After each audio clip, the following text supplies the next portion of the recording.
without him." "Nay, sir, if he is not in the way, his partner will do just as well, or rather better. I would rather see his partner. Indeed, I would prefer the attendance of his partner. One of these good people can be with him in 3 minutes, I am sure. I need not ask whether I see the house," looking towards the cottage, "for, excepting your own, we have passed none in this place which can be the abode of a gentleman." Mr. Heywood looked very much astonished, and replied, "What, sir? Are you expecting to find a surgeon in that cottage? We have neither surgeon nor partner in the parish, I assure you."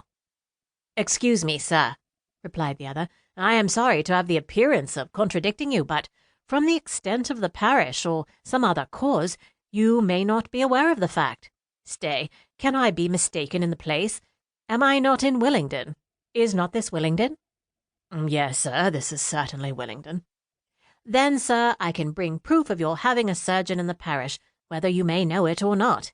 Here, sir," taking out his pocket-book. "If you will do me the favour of casting your eye over these advertisements, which I cut out myself from the Morning Post and the Kentish Gazette only yesterday morning in London, I think you will be convinced that I am not speaking at random. You will find in it an advertisement of the dissolution of a partnership in the medical line in your own parish. Extensive business, undeniable character, respectable references, wishing to form a separate establishment. You will find it at full length, sir," offering the 2 little oblong extracts.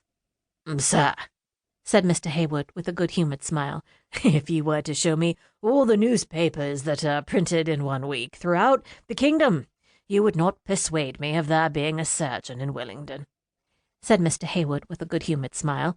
"Having lived here ever since I was born, man and boy, 57 years, I think I must have known of such a person. At least I may venture to say that he has not much business.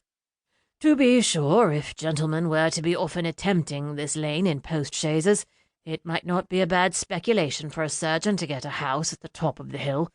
But as to that cottage, I can assure you, sir, that it is in fact, in spite of its spruce air at this distance, as indifferent a double tenement as any in the parish, and that my shepherd lives at one end, and 3 old women at the other." He took the pieces of paper as he spoke, and having looked them over, added, "I believe I can explain it, sir. Your mistake is in the place.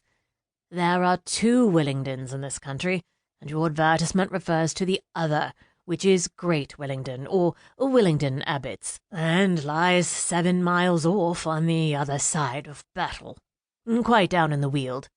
And we, sir," he added, speaking rather proudly, "are not in the Weald." "Not down in the Weald, I am sure," replied the traveller pleasantly. "It took us half an hour to climb your hill. Well, I dare say it is as you say, and I have made an abominably stupid blunder, all done in a moment. The advertisements did not catch my eye till the last half hour of our being in town, when everything was in the hurry and confusion which always attend a short stay there. One is never able to complete anything in the way of business, you know, till the carriage is at the door, and accordingly satisfying myself with a brief inquiry, and finding we were actually to pass within a mile or 2 of a Willingdon, I sought no farther. My dear," to his wife, "I am very sorry to have brought you into this scrape, but do not be alarmed about my leg. It gives me no pain while I am quiet, and as soon as these good people have succeeded in setting the carriage to rights and turning the horses round, the best thing we can do will be to measure back our steps into the turnpike road and proceed to Hailsham, and so home, without attempting anything farther. 2 hours take us home from Hailsham, and once at home we have our remedy at hand, you know.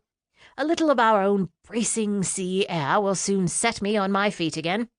Depend upon it, my dear, it is exactly a case for the sea. Saline air and immersion will be the very thing.